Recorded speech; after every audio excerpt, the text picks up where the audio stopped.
Jangan pernah menanam cabai itu yang asal-asalan. Artinya kita mulai dari pertama itu harus dimaksimalkan memang pupuknya, mulai dari pupuk dasarnya, karena kunci keberhasilan itu di tanaman cabai itu di pupuk dasarnya. Pupuknya yang paling pertama mulai dari pupuk dasar dari pengolahan tanah kayak kotoran pupuk organiknya sama kimianya itu dari pupuk dasarnya, dari pertama.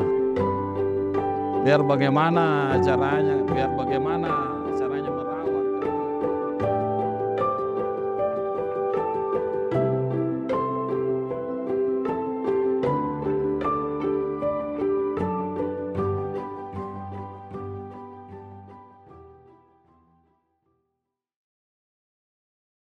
Assalamualaikum warahmatullahi wabarakatuh. Saya Ariandi Daimbugi, petani dari Desa Bontobudung, Kabupaten Goa, Sulawesi Selatan. Kalau saat ini saya sedang menggeluti komoditi di bidang horti, yaitu dari tanaman cabai, ada cabai besar dan cabai keriting, ada juga cabai rawit.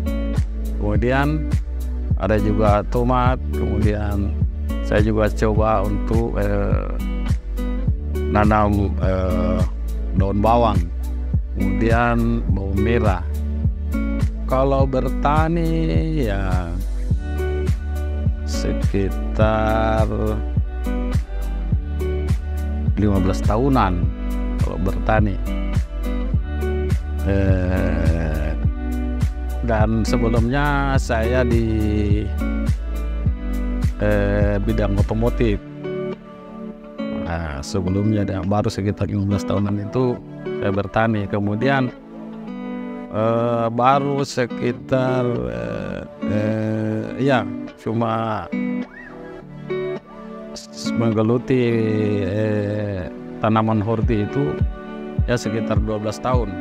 Ya belajarnya kan dari latar belakang saya kan anak petani yang kebetulan saya punya orang tua yang sangat tekun di bidang pertanian, yang juga ada juga mendapatkan penghargaan tingkat nasional. Saya belajar dari situ. Kalau cabai besar saya pakai F1, cabai besar, cabai keriting, kemudian ada cabai rawit itu yang biasa diambil dari lokal. Ya, bibitnya dari lokal saja dikembangkan buat cabai rawit.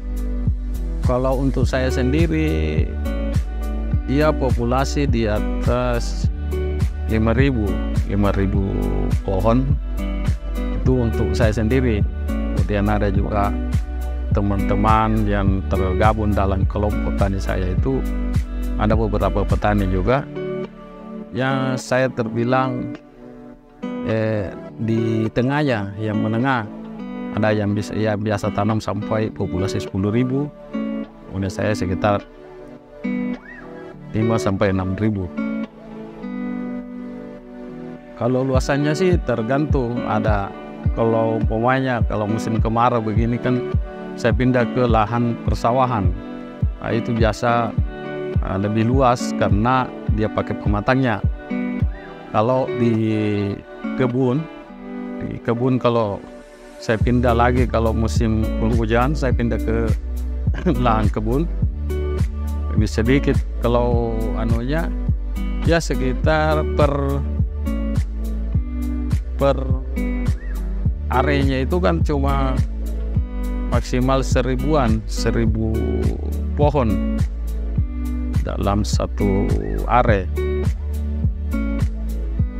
Ada beberapa kendala dari bertanam cabai ini, yaitu pertama yang begini, kalau di musim kemarau air.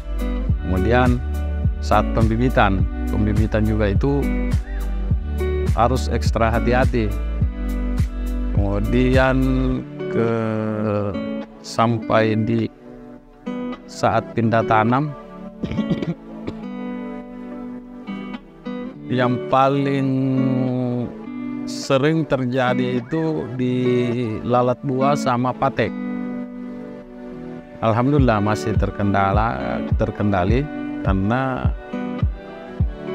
sepertinya lebih bagus kalau musim kemarau begini dibanding musim hujan, karena cuacanya ekstrim begitu. Harus lebih ekstra hati-hati kalau musim hujan. Kalau ambil airnya, irigasinya, saya ada dua. Pertama irigasi pipa, saya ambil dari mata air, baru saya alirkan ke bak penampungan. Ada juga pakai pompanisasi, jalur pompanisasi yang saya ambil dari sungai di bawah itu, untuk menambah debit air yang masuk di bak penampungan. Lahan-lahannya itu sebelum dibuat bedengan itu biasa saya pakai pupuk dasar yang dari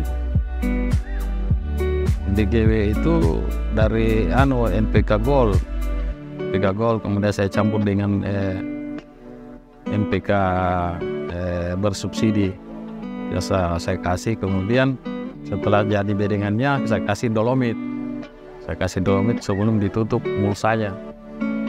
Dosisnya tergantung dari keadaan tanahnya. Ada juga yang rendah pH-nya itu saya bisa angkat penggunaannya.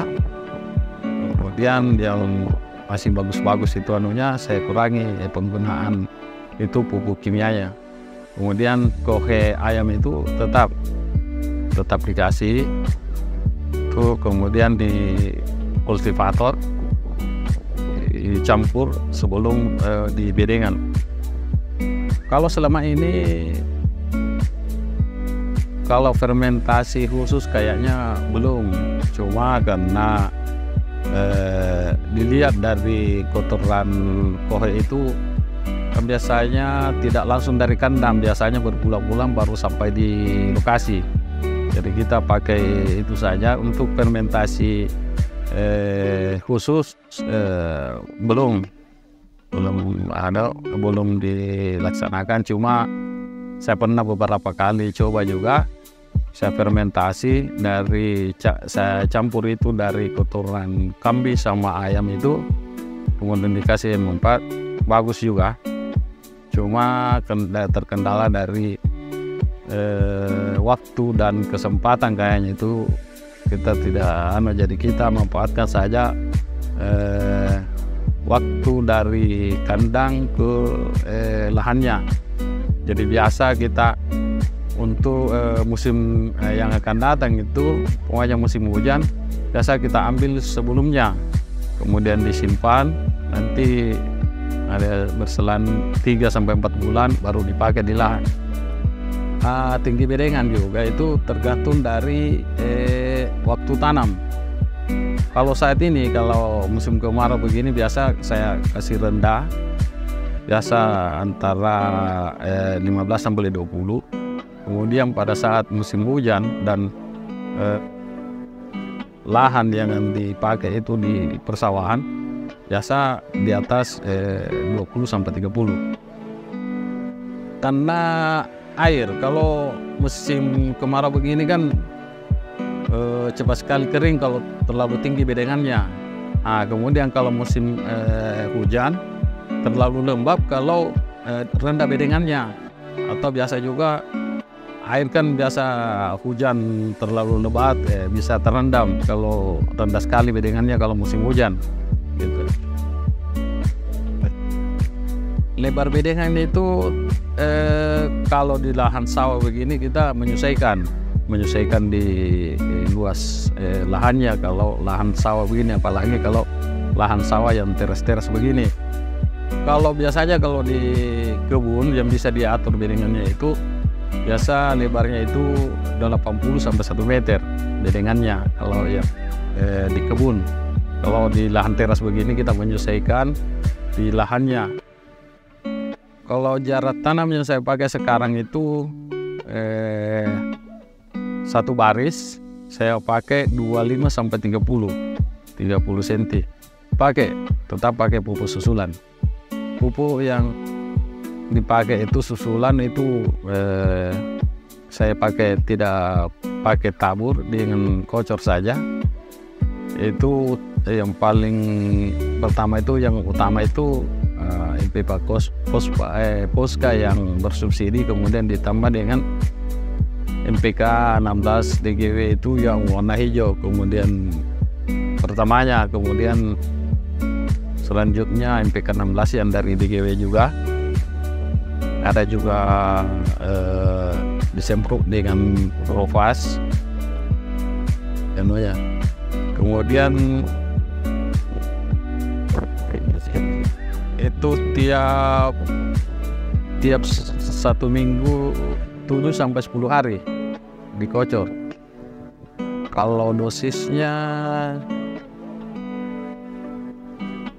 saya pakai kebiasaan saya saja, pakai rendaman itu yang 20 liter, pakai Posca itu 5 sampai, tergantung dari umur cabenya, mulai dari 5 liter sampai 10 liter, itu diatur sesuai dengan umur cabenya.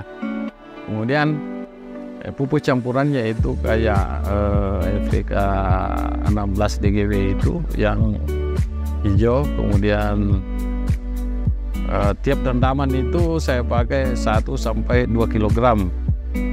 Kemudian pakai MKP Max yang dari DGW juga. Biasa dalam satu rendaman itu saya pakai dari setengah sampai 1 kilo, jadi tergantung dari besarnya cabai. Kalau besar, sudah umurnya sudah tua, saya angkat juga penggunaan pupuknya. Kalau pupuk susulan itu tiap 7 sampai 10 hari, 7 sampai 10 hari dikocor lagi. Kalau bahan aktif yang dipakai dari tripnya amamectin, kemudian ulatnya Emamectin benzoat, kemudian lalat buahnya Triasopos tergantung dari serangannya. Kalau saat pengendalian cuma sedikit, kemudian cuma interval pemakaiannya itu agak teratur, antara 2 sampai 3 hari dikendalikan. Jadi kalau seumpamanya tidak ada serangan, kita pakai sedikit saja. Nanti saat ada serangan baru di up pemakaiannya, dosis pemakaiannya. Kalau hasil produksi, kalau yang selama ini saya amati, dari di lahan sawah sama di lahan kebun itu kan beda, sangat beda. Kalau di lahan sawah itu biasa mencapai, kalau di daerah sini ya, di daerah saya dataran menengah, dataran 600 meter mdpl, itu kalau di lahan sawah itu bisa mencapai 1 kilo per pohon. Kalau di lahan kebun itu maksimal yang saya pernah dapatkan itu 7 ons per pohon. Kalau hasil produksi biasa di pedagang pengepul yang datang yang ambil, atau ada juga sistem di kelompok saya, di kelompok tani saya itu ada sistemnya 1 orang yang pasarkan, artinya 1 orang yang cari pasaran, kemudian nanti beliau itu yang atur panennya, kapan kita panen, kemudian nanti disortir atau dipilih yang bagusnya itu, jadi nanti bagus baru dikirim di rumahnya itu yang bertanggung jawab di kelompok saya. Ya saya kasih amanah itu 1 orang di kelompok saya itu yang cari pasaran. Kalau misalnya dari TGM, dari DGW, baik yang sudah tua, kemudian ada lagi yang baru mau dipasang masih TGM, DGW. pernah berapa kali penanaman itu. Saya pernah pakai 3 kali musim tanam. Kemudian saat selesai musim tanam pertama dilepas dulu, baru diolah, kemudian dipasang lagi, kemudian tanam lagi, kemudian ketiganya pakai tidak diolah tanah lagi, tapi komoditi diganti kayak dari cabai ke tomat. Itu biasa itu ya, rata-rata itu 3 kali musim tanam kalau dari TGM. Kalau tahunnya ya 1-2 tahun ya, untuk 3 musim ya, karena cabai itu kan biasanya mulai produksi itu kan dari umur 4 bulan, jadi itu minimal itu 6 bulan baru diganti komoditi lagi, jadi dalam 2 musim tanam itu kan 1 tahun, 1-2 tahun lah.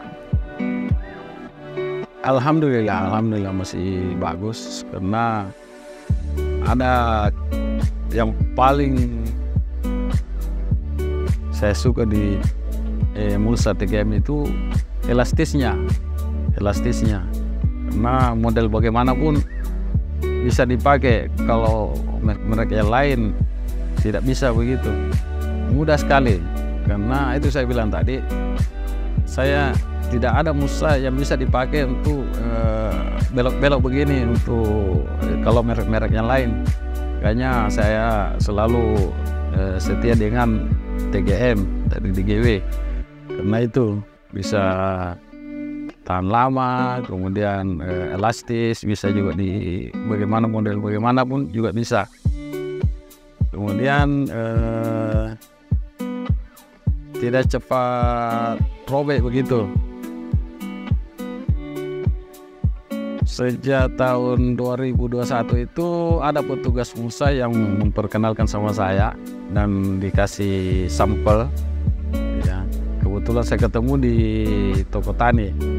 Nah, kemudian saya pakai, dan kebetulan itu waktu ada juga mulsa yang katanya yang paling bagus itu keluar dari pemerintah. Kemudian saya sandingkan itu hari, dan tidak kalah, hampir sama. Kemudian harganya juga beda sekali. Kalau yang dibilang yang paling bagus itu sampai 1 juta itu di bawahnya. Kalau TGM itu di bawahnya, masih DGW dulu, belum ada TGM. Nah, di situ saya mulai. Sejak itu saya pakai TGM sampai sekarang. Ya, kalau untuk petani cabai bagaimana ya? Satu pesan saya untuk petani cabai yang bisa menggeluti untuk petani cabai itu, jangan pernah menanam cabai itu yang asal-asalan. Artinya kita mulai dari pertama itu harus dimaksimalkan memang pupuknya, mulai dari pupuk dasarnya, karena kunci keberhasilan itu di tanaman cabai itu di pupuk dasarnya. Pupuknya yang paling pertama mulai dari pupuk dasar dari pengolahan tanah, kayak kotoran pupuk organiknya sama kimianya, itu dari pupuk dasarnya, dari pertama. Biar bagaimana caranya merawat kalau pupuknya yang dibawa itu tidak maksimal, tidak akan pernah bagus hasilnya. Itu saja.